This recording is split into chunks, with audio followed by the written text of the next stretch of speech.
Welcome to the Produce Moms Podcast, where we believe there is a produce mom in all of us.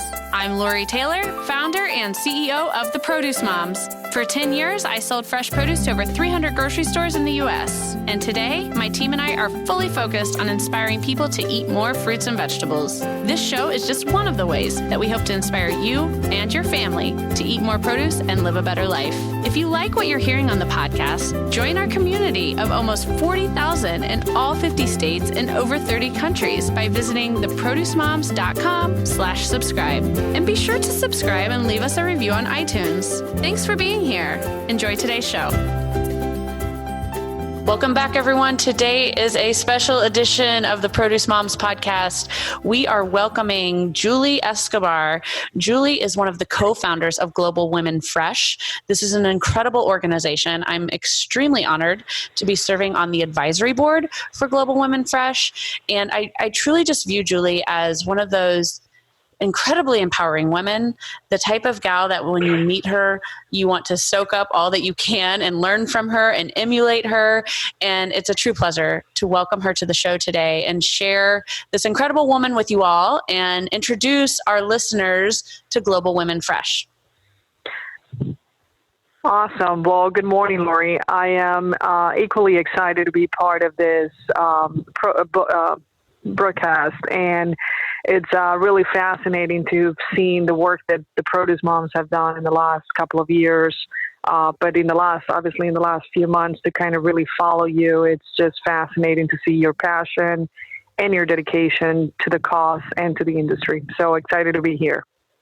Oh, thank you, Julie. So tell our listeners today, which, as you know, our audience is a lot of our end consumers in the produce industry and certainly a lot of folks that make it all happen from within the supply chain. So please tell everyone a little bit more about your background and how your path led you to Global Women Fresh. Sure. So I've been in the business, in the ag business for the last 20 years, always on the international side of the business.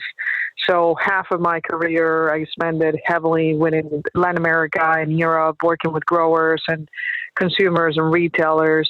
And then the last 10 years of my career, I've spent it heavily into the Asia Pacific Rim. I got my MBA from U.S.A. and University of Singapore, which ultimately led for me to spend an enormous amount of time in the Asia Pacific Rim, and actually lived in Singapore for about 2 years. And as I traveled the world and obviously spent an enormous amount of time working with growers and packers, shippers, retailers, I always saw that there's this opportunity for women to have a stronger position in our industry. I've always been pretty much the only woman in the room, even until today, 20 years later, which is kind of amazing to me.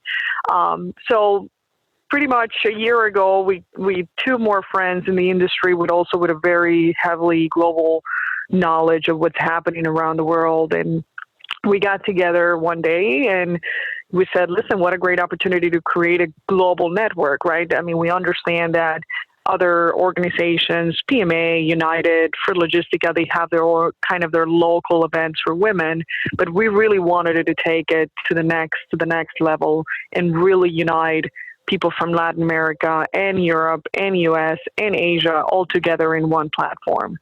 And we went to Fruit Logistica in Berlin last February, and they also thought it was kind of a great approach and a great initiative, kind of a perfect timing in where governments around the world and companies and especially in Europe and where they are way more advanced on this gender equality, they thought it was perfect timing for them to sponsor something like this.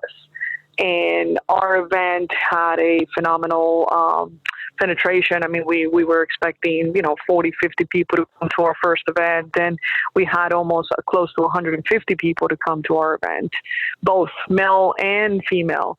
So that was really kind of a great eye opener, not only for ourselves, but also for the industry, for Fruit Logistica, for FruitNet, and other organizations who immediately kind of saw the opportunity to sponsor and to become to really kind of sponsor this event and hopefully help us to take it to the next level. Sure. And that's, as someone who is watching what you do now more closely and I have a real passion for the cause here. And I can certainly relate to some of your sentiments of being one of the lone females in a room and how important it is that women do come together and empower one another, not just within agriculture, but everywhere. And, so Julie, please explain now, like what certainly Global Women Fresh. I mean, for those who have attended the event and who attended the event in Berlin or who are familiar with Fruit Logistica, like they can probably connect the dots and understand what that was all about. But let's talk a little bit more about the pillars of importance within Global Women Fresh and what's the true purpose and mission that you all are trying to accomplish here. Sure, that's a great question. So when we started it back again, I mean, I think that we started with a very humble and simple initiative to just empower and connect and inspire women around the world in the ag business, in the ag fresh business. But as we got deeper into the discussion and we had an enormous amount of feedback from, once again, females and males of top executive companies and from all over the world, we really saw the opportunity to expand our mission into other things. So we said, listen, we are going to create an impact for women. We're going to connect, inspire, and empower. But at the same time, we're going to do it through 5 pillars, which are food waste, sustainability, social impact, technology, and innovation. We're going to focus the conversation around those 5 pillars because ultimately that's what's happening in our industry today, and it will continue to happen in the next 5 to 10, 15 years of our industry. And at the same time, how do we then bring women all the way from the entire supply chain, all the way from the farm level to the executive level? At the beginning, we really thought it was more of a high-level network for directors and managers and executives. And then through the feedback that we received, they said, well, why are you leaving 50% of the workforce of the world out, not wanting to be part of this group? And we said, you're absolutely right. We need to bring also the farmers, the women who work at the fields. And so that's the intent. And then the intent is to also, as we grow as a company, as a non-for-profit, then our goal is to really develop programs that allows us to give value added to these women. So one could be creating some sort of a partnership with finance institutions like Goldman Sachs or Ellevest, which are now developing their own private equity groups to help women, and not only to educate them in finance, but also provide them with loans, whether it is personal loans or whether it is loans for their business, and so on. So we were working on a finance piece. We're also working on some sort of a talent incubator piece, and where we can partner with different recruiting agencies, and where we can, obviously as we expand our platform and our network, we can expand it and create those partnerships with the recruiting agencies, and also some sort of a company incubators, business incubators, in where we go around the world, travel around the world, and we see these opportunities of business, and then how do we bring potentially the private equity groups closer to those business opportunities? Because at the end of the day, a lot of these opportunities or this business for women, they don't succeed or they don't expand as fast as possible because of a lack of capital. So our goal is this, to see how do we really kind of connect the dots, and how do we put those private equity groups out there and connect them to the women around the world who are making a difference. Yeah. And I mean, as you're speaking, I'm obviously nodding my head in agreement, but I'm also, my eyes are opening at how strategic this whole program is. I mean, yes, you're starting, kind of with a grassroots style event like what you did in Berlin. But there's so much more behind Global Women Fresh, as you're talking about things like, the financial literacy and the, access to investors and, various strategic networks that you are going to, make more accessible to the farming industry, the women of ag. Are there any, while this is new to produce and new to ag, were there any other industries that you studied, any other groups that helped you kind of connect the dots here and realize, hey, we need something like this in ag? Well, yeah, I mean, I've obviously, due to my position in the different companies that I've worked for, that has given me a certain access to different women's network events and obviously, PMA, and then just really literally just traveling around the world and connecting with a lot of different people through the entire supply chain. And then just kind of understanding and seeing the opportunity. I mean, when we think about by 2030, if our population of the world will be approximately 10 billion people, let's say that roughly 40 to 50% of that will be women, just imagine the amount of work that needs to be done. And then also one of the other statistical data that always amazes me is that 90% of the shoppers, 80 to 90% of the shoppers of the world are women. We are the actual ones that go to the store and they actually make the purchasing decision. And how do we feed our families and what do we take back home? And just imagine the responsibility and then the great advantage that we have about changing the entire industry, right? Like from a packaging perspective, from a sustainability perspective. It just, the impact that we have, it's huge. And unfortunately, because we just never really don't have a seat on the board, or we're never on those meetings where the final decisions gets done, we don't have a final say to that. But if we start integrating a lot more women into that, and we start, instead of a boardroom having 10 men, 1 woman, we'd make it a little bit more balanced. I think that the impact that we could do on our environment and what we can do in our, the social footprint and just the opportunities business wise. I mean, just, you just bring a lot more progress to the companies and vice versa to the individuals and families and so on.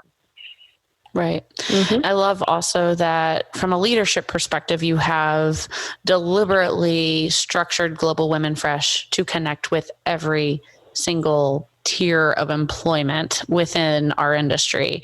I can speak from my personal experience on my days at the cubicle at Indianapolis Fruit Company. A lot of the continuing education opportunities or female networking events just simply weren't accessible to me. And obviously I had the passion and the interest in doing more for this industry. Yeah.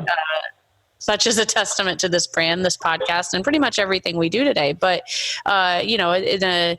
in an industry that remains, and I don't think this will change for a long time. I mean, it's a family-owned, dominated industry. There are non-family members who don't have access always to Totally. To these types of initiatives, and I love what you're doing. How can people get involved? How can every woman in ag who's listening today connect with Global Women Fresh?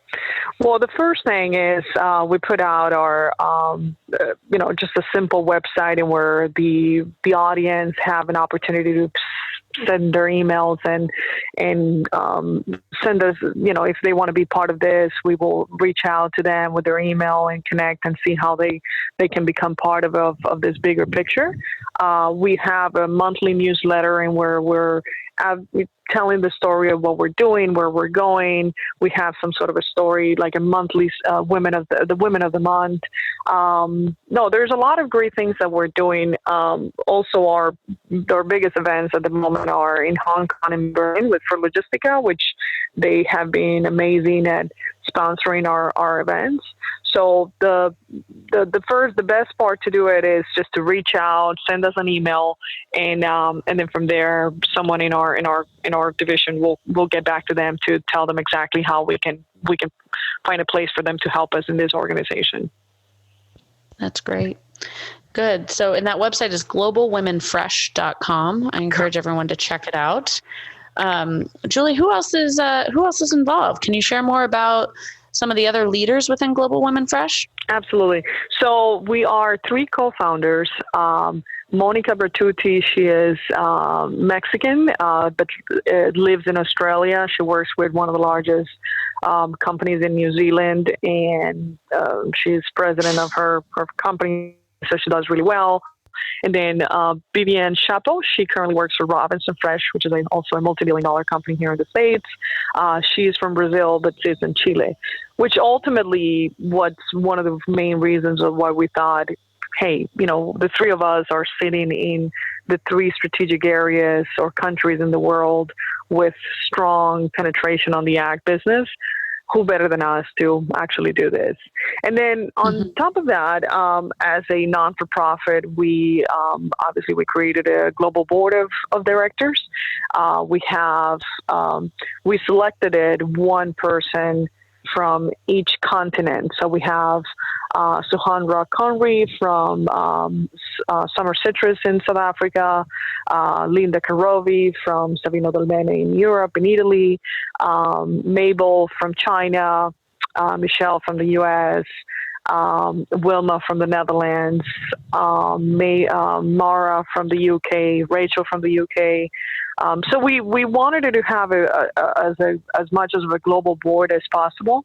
And now we are in the second stage of creating our advisory board, which we're very happy to say that the Produce Moms and Lori will be there to support us, and we continue to work on who else can we continue to add into our advisory board. I mean, obviously, as a non-for-profit, you have all of the complexities of all of us have full-time jobs that requires an enormous amount of time. So being mindful of the time and the balance of our lives of handling the family and handling our passions, we're trying to figure those things out, and how do we grow this non-for-profit.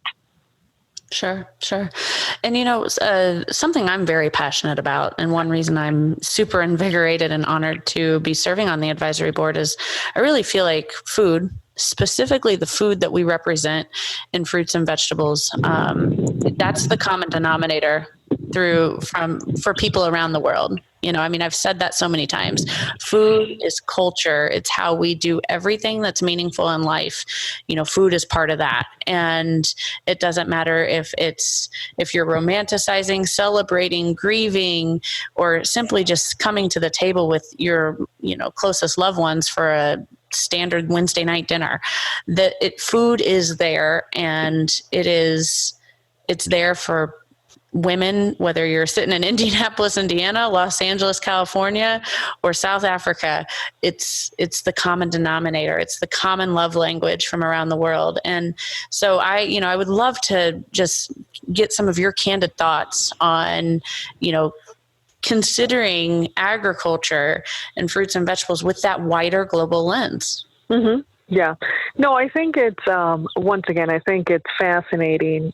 At least for me, I've had, the great pleasure of traveling around the world for the last 15 years and seeing the complexities of supply chain and also seeing the growth of our world, going from 7 billion to 10 billion. I mean, we have a lot of people to feed in this world.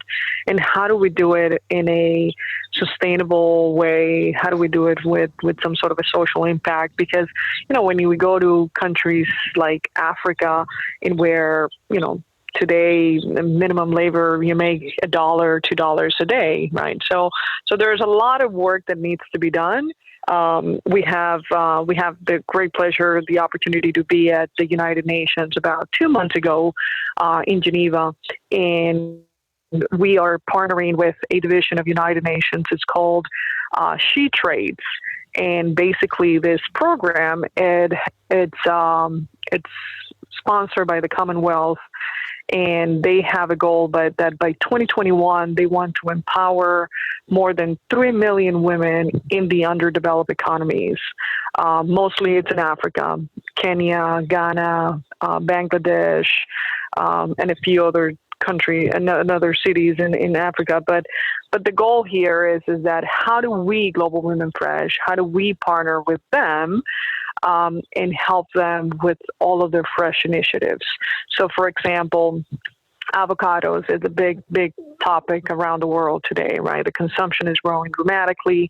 Africa, and specifically Kenya, happens to be a big producer of avocados, and a lot of women are in the business. So, United Nations will be bringing a group of about 20 women into Hong Kong, and Global Women Fresh is going to be giving them certain different kinds of seminars and educational seminars on how to develop more business globally, how to develop relationships directly with the retailers, how to work in the supply chain, and then how do we ultimately develop some metrics for Global Women Fresh to really understand how are we helping these women to actually increase their business, generate more business, create more sustainable ways of growing their companies. Sure. Yeah. It's amazing. Well, I look forward to all the days ahead with Global Women Fresh. I know with a woman like you at the, steering the ship along with these other incredible co-founders and your great board, and it's going to be a success. So please, everyone who's listening, check out globalwomenfresh.com. Make sure that you engage with, they have an active LinkedIn presence as well as a very active Facebook group. So please connect with us all. I'm proud to be part of this. I'm proud to support it. It's a real honor. I've already learned a lot, and I look forward to, helping Global Women Fresh reach all their goals. So that being said, Julie, thank you so much for being our guest today. Please sign us off, say goodbye to our listeners, and share any closing final words you'd like. Well, thank you, Lori. Once again, we are very, very honored to have you in our advisory board. We're a big fan of the work you do here now in North America, and we're excited to also Global Women Fresh to help you take your business globally. And we make a very lovely invitation to all of you listeners to, if you are going to be part of For Logistica Hong Kong, to join us in our event. That will take place on September the 5th. And if you are not going to Hong Kong, we'll continue to follow us at Global Women Fresh. We have a great stories on Instagram, and we want to grow this community. So help us continue to grow the women powered around the world. Thanks for joining us on this episode of the Produce Moms Podcast. If you or someone you know would like to be a featured guest, just send an email to lori@theproducemoms.com. We know there is a produce mom in you because there's a produce mom in all of us. Join our community on Facebook and all social platforms. Help us change the way America eats. Thanks again for listening, and we'll see you next time.